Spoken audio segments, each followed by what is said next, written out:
Choisir entre un troisième pilier en banque ou en assurance.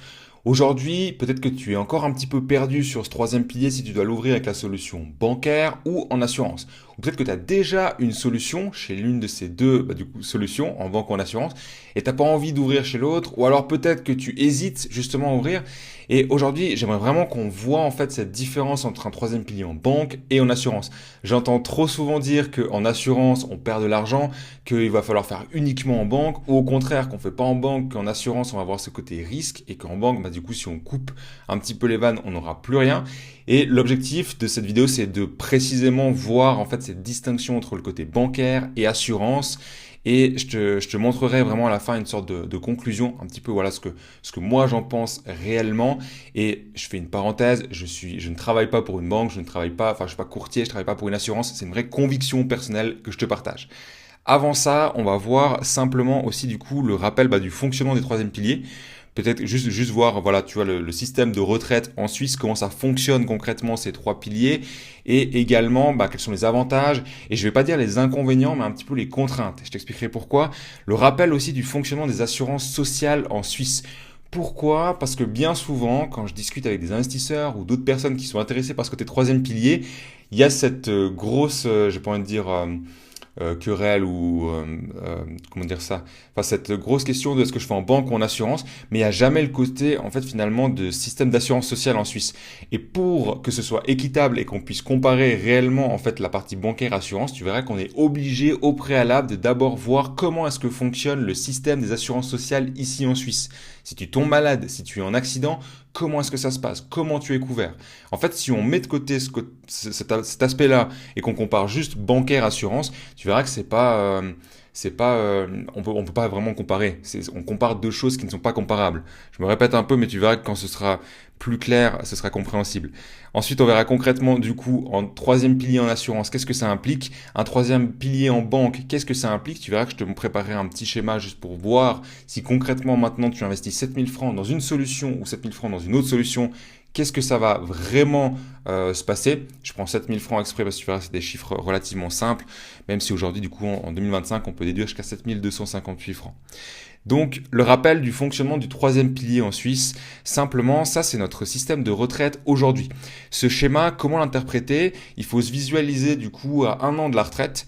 Et ça, en fait, finalement, c'est le 100% de ton salaire actuel au moment de prendre ta retraite.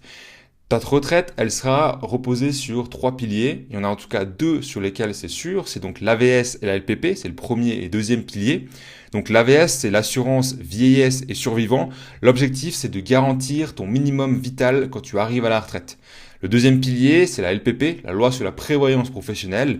Là, du coup, le deuxième pilier, ça va être de garantir ton niveau de vie. Ici, l'AVS, c'est vraiment pour toutes les personnes qui sont en Suisse, qui vivent en Suisse, qui cotisent.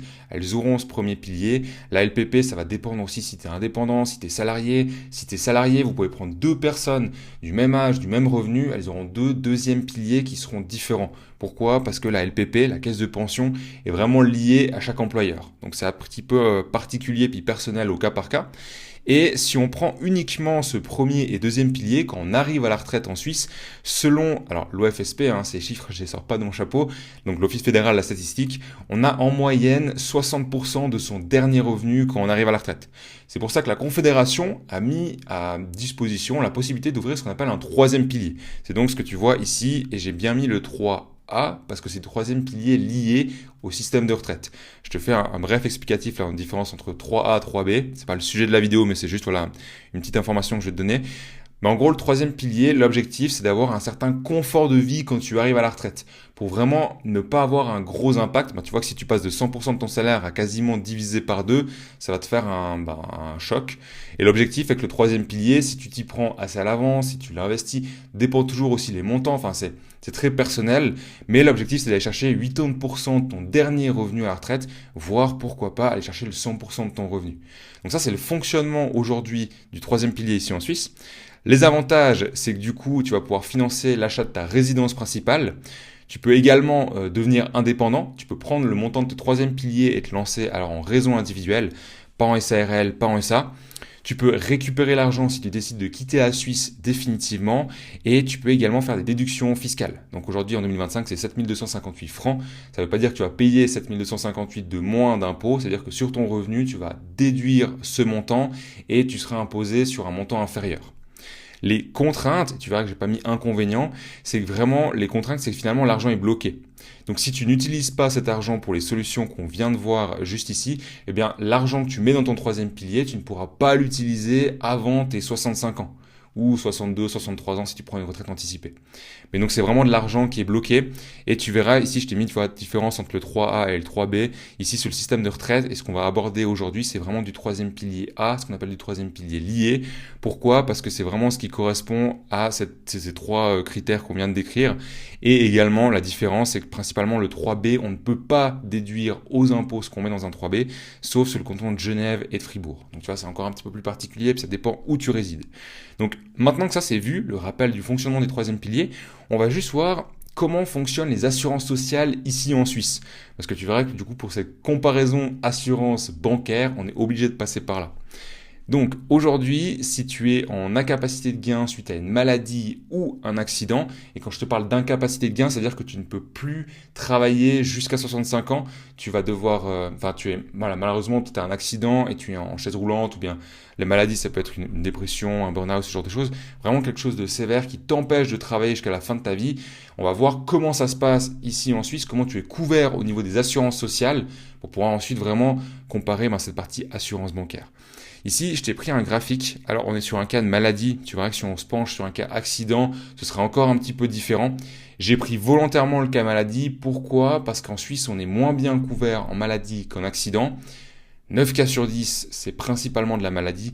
Tu verras que quand tu as un accident, imaginons que tu as un jeune qui a un accident de moto par exemple, qui se blesse au genou, qui doit se faire opérer. Dans les années à venir, si son genou le gêne et l'empêche de travailler, au bout d'un moment, cette partie accident va se transformer du point de vue des assurances sociales en maladie. Donc 9 cas sur 10 en Suisse, selon de nouveau les statistiques, sont de la maladie. Puis en plus de ça, on est moins bien couvert en maladie. Donc j'ai pris volontairement ce graphique, c'était pour te montrer un petit peu comment est-ce qu'on est couvert ici en Suisse en cas de incapacité de gain, maladie. Comment se lit ce graphique ? C'est assez simple. Sur l'axe vertical, ça va être ton revenu. Donc, c'est du moment que tu étais salarié, tu avais 100% de ton revenu. Et sur l'axe horizontal, c'est quelle prestation va intervenir et à quel moment. Donc, imaginons que tu tombes malade le premier jour ici. Les 30 premiers jours, tu n'as pas de souci à te faire. Tu as ce qu'on appelle la poursuite de versement du salaire. Donc, les 100% de ton salaire sont versés, il n'y a pas de souci. Les 2 premières années, tu as ce qu'on appelle les IJM, donc les indemnités journalières maladie. Donc en gros, 80% de ton revenu est de nouveau assuré, tu n'as pas de souci à te faire. Et de nouveau, je ne vais pas rentrer dans les détails, mais chaque employeur est différent, tu vas avoir des conditions qui sont un peu particulières. Là, on est sur un cas un petit peu général. Mais ce qui est important, c'est après les 2 ans, qu'est-ce qui va se passer ? Et là, tu verras que les IJM tombent et tu vas, du coup, c'est le premier pilier qui va entrer en force. Alors ici, c'est AVS/AI, pour être vraiment juste. Mais donc, tu vas toucher la rente de l'AI, donc du premier pilier, et également de la LPP du deuxième pilier, donc vis-à-vis de ton employeur. Et ici, de nouveau, selon les statistiques, en moyenne, c'est une perte de, tu vas arriver à 60% de ton dernier revenu si tu es sur une partie de maladie.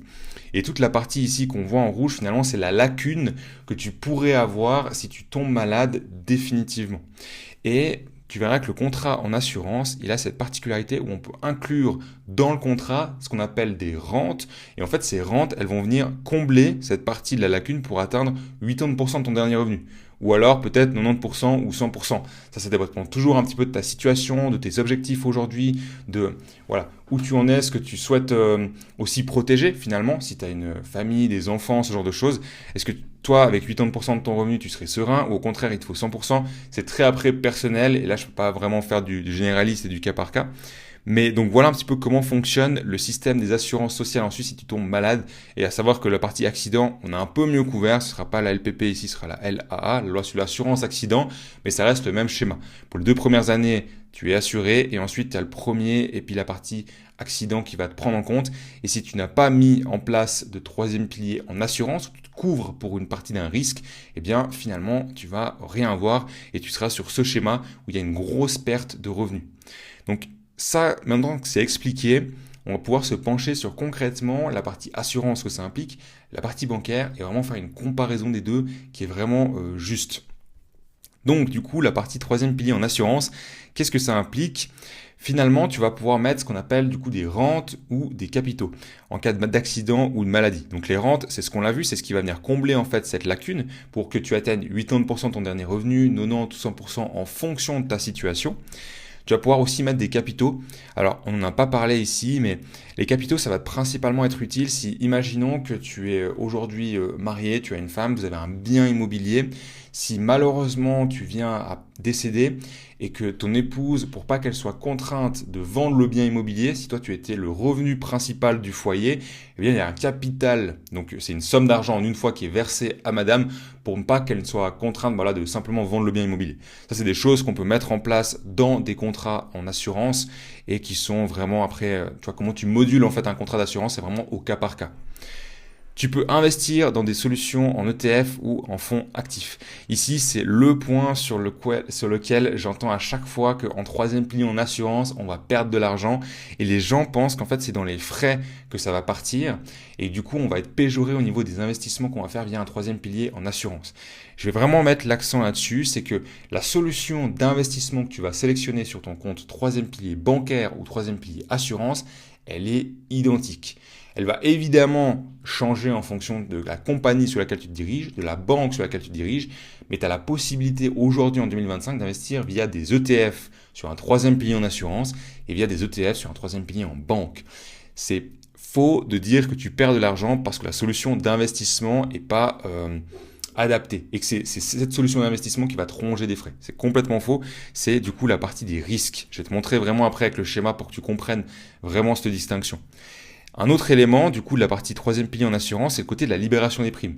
Je te montrerai vraiment avec le schéma après, si maintenant tu tombes malade, qu'est-ce qui se passe jusqu'à ta retraite, qui est-ce qui va financer un petit peu ta retraite, qu'est-ce qui va alimenter ce compte troisième pilier en retraite. C'est vraiment le côté libération des primes qui va rentrer en force et qui va alimenter finalement ta retraite, ou là où toi tu ne pourras pas faire parce que tu es en maladie, accident, et que tu ne peux plus verser de l'argent dans ce troisième pilier. Mais en revanche, tout ça, le côté rente et capital, le côté libération des primes, il te coûte de l'argent. C'est-à-dire que sur le montant que tu vas mettre dans ton troisième pilier en assurance, eh bien, il y a une partie qui va partir sur la partie risque. Je te montre, après on va switcher vraiment sur le côté schéma, ce sera beaucoup plus clair. Mais ce qu'il faut retenir, c'est qu'une partie de l'argent que tu mets dans ton troisième pilier en assurance, une partie est allouée au risque.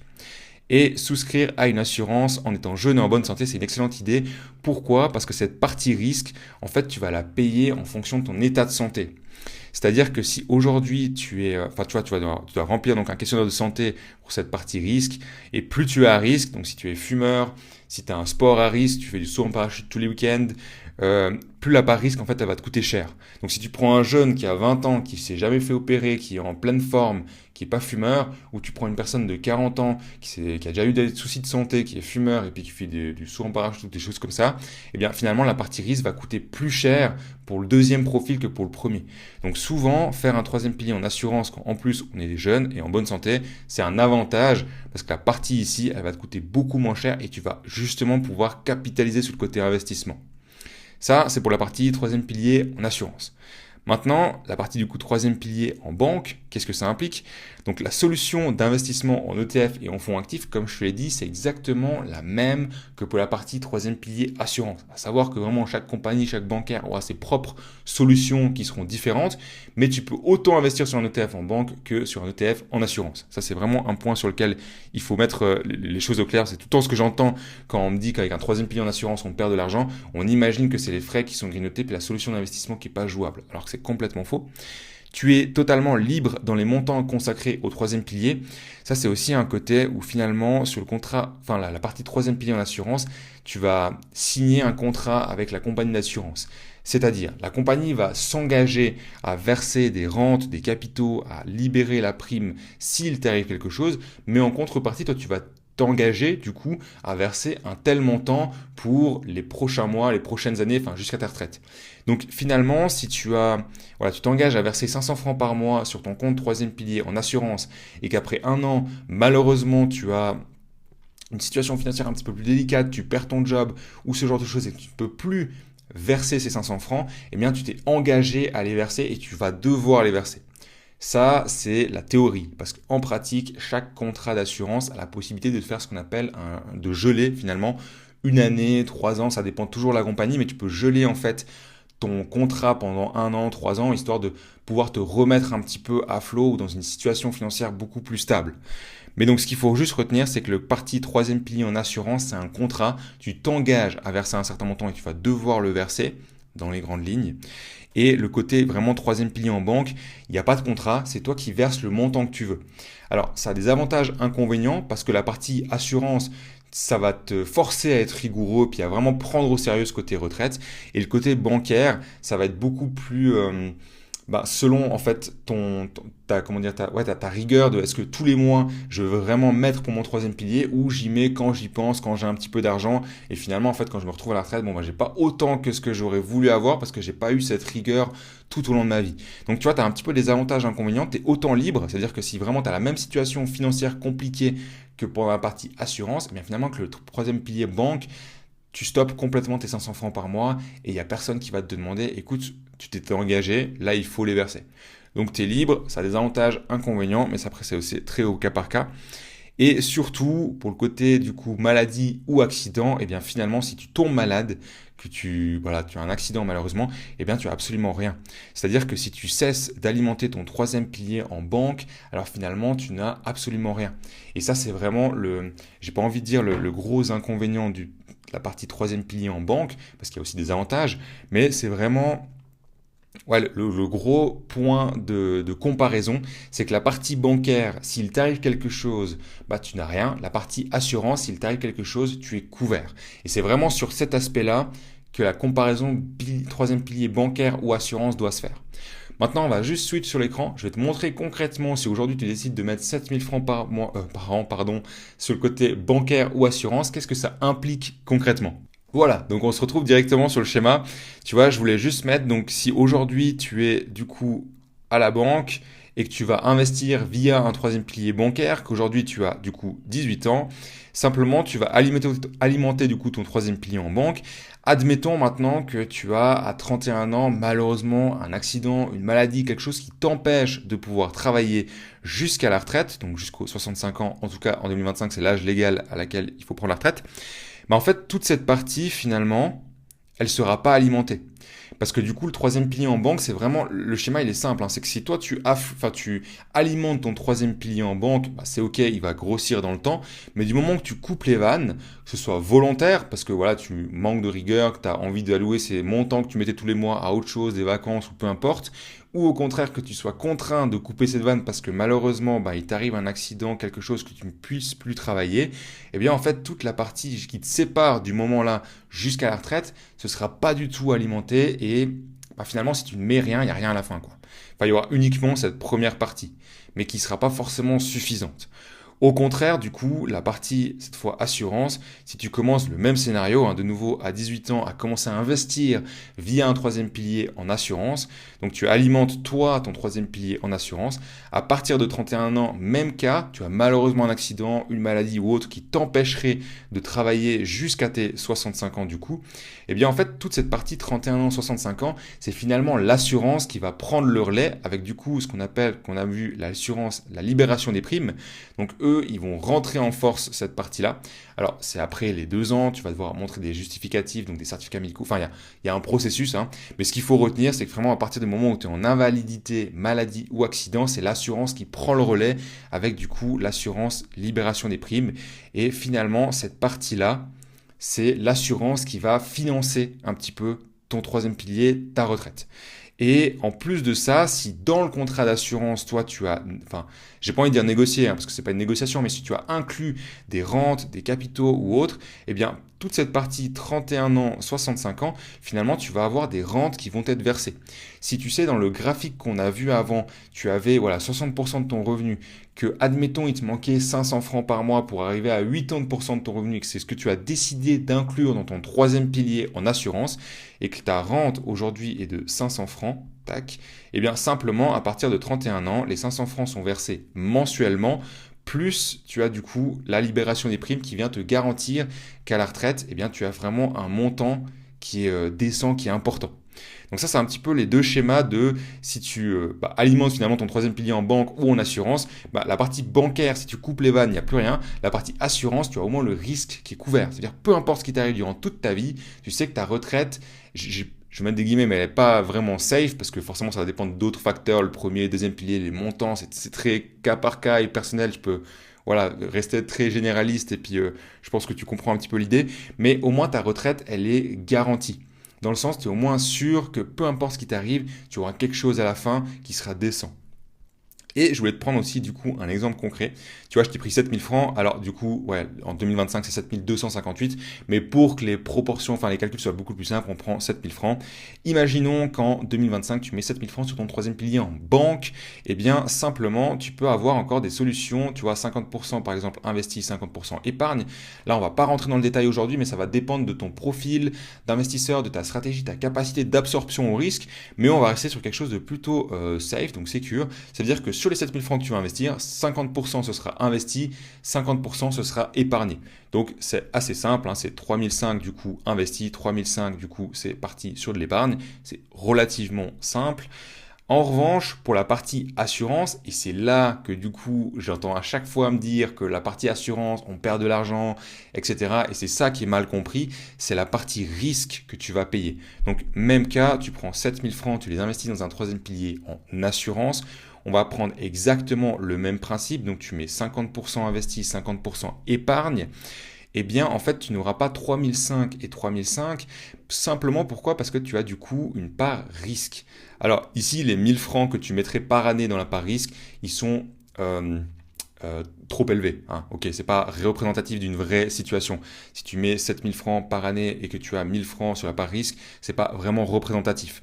Comme je t'ai dit, la part risque, elle va vraiment dépendre de ton état de santé aujourd'hui. Si tu es jeune, en bonne santé, non fumeur, ou alors tu as un certain âge, tu es fumeur, tu as déjà eu quelques opérations, la partie ici risque, elle va augmenter en fonction de ta situation, enfin ta santé, si tu es un petit peu dans une moins bonne santé, et elle va diminuer ou rester vraiment cohérente, j'ai envie de dire, si tu es dans un état de santé vraiment, dans un bon état de santé. Je pense que tu comprends un petit peu l'idée, mais les 1000 francs là, c'était juste pour avoir quelque chose de simple et de compréhensible. C'est pas représentatif de ce que tu vas réellement payer en cas de risque. Mais ce qu'il faut retenir, c'est que sur les 7000 que tu payes concrètement par année, il y a une partie qui sera allouée du coup au risque. Donc c'est vraiment cette partie-là. Cette partie du risque, du coup, comme je te dis, elle est moins chère si tu es en bonne santé. Finalement, c'est un peu ce que je viens de t'expliquer. Et elle va servir à payer du coup la libération des primes. Tac. Alors c'est pas très évident d'écrire directement sur l'iPad, pour ça que j'avais préparé à l'avance. La libération des primes, la rente si c'est quelque chose que tu as inclus dans ton contrat, et également les capitaux si c'est quelque chose que tu as également du coup inclus dans ton contrat. Donc c'est des sommes d'argent que si tu décèdes sont versées du coup aux survivants. Ça c'est des choses qui peuvent être prises dans le risque et en fonction aussi du coup de ton état de santé, de ce que tu as inclus dans le risque. Si tu as une rente à 500 francs par mois ou à 1000 francs, forcément la partie risque elle sera impactée. Et pour le reste, du coup, ce qui sera vraiment alloué à ta retraite, là, il y aura sur les 50% investis 3000 francs qui seront alloués du coup à la partie investissement et 3000 francs qui seront alloués du coup à la partie épargne. Et finalement, tu vois que sur la partie investissement, si ici tu décides d'allouer ça à des ETF, tac, juste de nouveau, c'est pas évident, et ça à des ETF, et bien finalement la solution d'investissement bancaire assurance, elle reste similaire. Ce qui va vraiment impacter ton compte en troisième pilier assurance, c'est cette partie vraiment risque. Et j'insiste parce que c'est tout le temps ce qui revient en me disant ouais, le troisième pilier en assurance, je perds de l'argent parce que XY, puis après on ne sait pas trop m'expliquer, et c'est vraiment cette partie risque. Et tu vois, sur cette partie risque, c'est comme si demain tu fais un contrat d'assurance pour ta voiture, et que après, voilà, 5 ans, 3 ans, peu importe, tu vas revoir l'assurance en disant reversez-moi l'argent. L'assurance, enfin la voiture, je ne l'ai pas endommagée, je ne l'ai pas pliée, il faut me reverser l'argent. En fait, non, au moment où tu prends l'assurance, tu conclus un deal que s'il m'arrive rien, vous gardez l'argent parce que vous mettez cet argent dans un pot commun pour toutes les personnes qui en ont besoin.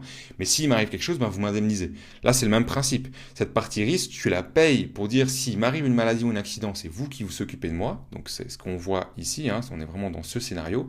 Par contre, s'il m'arrive rien, j'ai payé pour ce risque et s'il n'est pas survenu, c'est OK. Donc voilà pour le schéma. J'espère que c'est un petit peu plus clair. Du coup, pour la partie de la conclusion, alors, à mon avis, ce qu'il faut réfléchir, c'est en se disant troisième pilier en banque et en assurance, et pas en troisième pilier en banque ou en assurance. Pourquoi? On l'a vu, il y a des avantages, inconvénients dans les deux solutions, et j'aime pas le truc de se dire ou parce que ça va mettre en opposition en fait ces deux solutions, et à mon sens c'est intéressant de venir exploiter les deux solutions. Pourquoi? Parce que tu as vraiment des avantages qui vont coller à plusieurs situations. Donc vraiment se dire, ok, je fais un troisième pilier en banque et en assurance. Maintenant, ce qui va être intéressant, c'est dans les proportions que ça va vraiment se jouer. Dans le sens, il va falloir avoir un équilibre des deux situations, enfin des deux solutions donc, mais c'est vraiment dans les proportions que ça va dépendre de ta situation. Dans le sens, est-ce que tu fais 50% bancaire, 50% assurance, 90, 80-20 ou peu importe, là ça va dépendre de ta situation. Si tu es aujourd'hui marié, célibataire, si tu es propriétaire, si tu es locataire, si tu as des enfants à charge, si tu es indépendant, salarié, il y a une des deux alternatives qui va être à mettre en préférence, enfin qui aura plus de poids dans ta stratégie. Pourquoi? Parce que si finalement tu es marié, que tu as un bien immobilier, que tu as des enfants à charge, peut-être que le côté sécurité, ce sera beaucoup plus important pour toi. S'il t'arrive quelque chose, le fait que ta famille ne soit pas obligée de vendre la maison, que tes enfants puissent avoir une certaine éducation ou des choses comme ça va être plus important pour toi. Il va falloir favoriser le côté assurance. Si maintenant tu es jeune, célibataire, locataire, tu n'as pas d'enfants, eh bien mettre une certaine partie en assurance, c'est intéressant parce qu'on l'a vu, tout au long de ta vie, s'il t'arrive quelque chose, tu es au moins couvert, mais tu vas pouvoir aussi capitaliser sur, ok, le montant que je mets, je sais qu'il y a au moins tout qui part sur le côté investissement, épargne, ça va alimenter ma retraite. Donc c'est à mon sens intéressant de se dire troisième pilier en banque et en assurance, de ne pas mettre en opposition ces deux solutions, parce qu'elles ont chacune leur avantage et inconvénient, elles sont utiles dans un cas précis. La partie bancaire, si t'arrive rien, tu capitalises tout ce que tu as mis. La partie assurance, si t'arrive quelque chose, tu es au moins couvert et tu as une retraite décente. Et ensuite, c'est vraiment en fonction de la situation, de mettre des proportions qui sont cohérentes en fonction de ta situation. Si t'arrive quelque chose, tu vois, avec l'assurance, alors tu as une vie financière décente. Si t'arrive rien, alors du coup, avec la banque, fonds de prévoyance, tu maximises le côté investissement.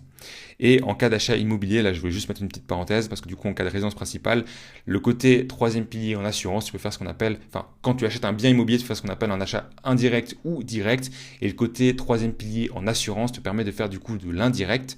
Et tu vas pouvoir couvrir mieux, c'est un petit peu ce que je te donnais l'exemple juste avant, mais si tu as un conjoint avec des enfants, souvent la partie assurance, elle va être à favoriser parce que tu vas pouvoir mieux couvrir ta famille. Donc voilà pour cette vidéo sur vraiment décortiquer qu'est-ce que le système suisse, qu'est-ce que vraiment le système des assurances sociales, qu'est-ce que ça implique un troisième pilier en assurance, qu'est-ce que ça implique un troisième pilier en banque, si tu injectes de l'argent, comment ça va réellement partir, qu'est-ce que la partie risque, parce que c'est tout le temps ce que j'entends. Ouais, le troisième pilier en assurance, je vais perdre de l'argent, mais en fait, la partie risque, la partie valeur de rachat, elle n'est pas assez comprise. Et c'est vraiment cet argent que tu mets dans le risque qui va impacter cette valeur de rachat et qui va, dans l'inconscient collectif, faire que dans un troisième pilier, en assurance, tu as peut-être un petit peu moins d'argent, ce qui est complètement faux. Et vraiment cette conclusion de dire, ok, on fait un troisième pilier en banque et en assurance, et d'avoir vraiment cette côté, maintenant c'est la proportion qui va être intéressante. Dans ma situation, quelle solution va prendre le plus de poids, ou est-ce que ça va être un 50-50? Donc voilà, c'est pour cette rapide vidéo. Aujourd'hui, comme tu le sais, moi je ne suis ni banquier ni en assurance, je suis vraiment totalement indépendant. J'enseigne aux jeunes salariés et indépendants en Suisse à devenir autonomes avec leurs investissements en bourse, voire même avec leurs finances de manière générale. Si c'est quelque chose qui t'intéresse de ton côté, je t'ai mis en description simplement un lien vers mon agenda pour qu'on puisse prendre un appel pour voir si l'accompagnement qu'on propose pourrait t'intéresser et pourrait te correspondre. Donc tu peux simplement cliquer sur le lien, je t'invite à prendre, c'est un appel 30-45 minutes, c'est un échange pour voir vraiment ta situation, aujourd'hui où tu en es, ce que tu souhaites accomplir, voir si on peut t'aider. Si c'est le cas et que ça t'intéresse, on te parle un petit peu de l'accompagnement, puis après si ça te semble cohérent, on peut travailler ensemble. Et sinon, je t'invite volontiers à mettre un petit like, juste un commentaire. Si tu as des questions ou autres, c'est toujours avec grand plaisir que j'y réponds. Et sinon, je te dis à la prochaine.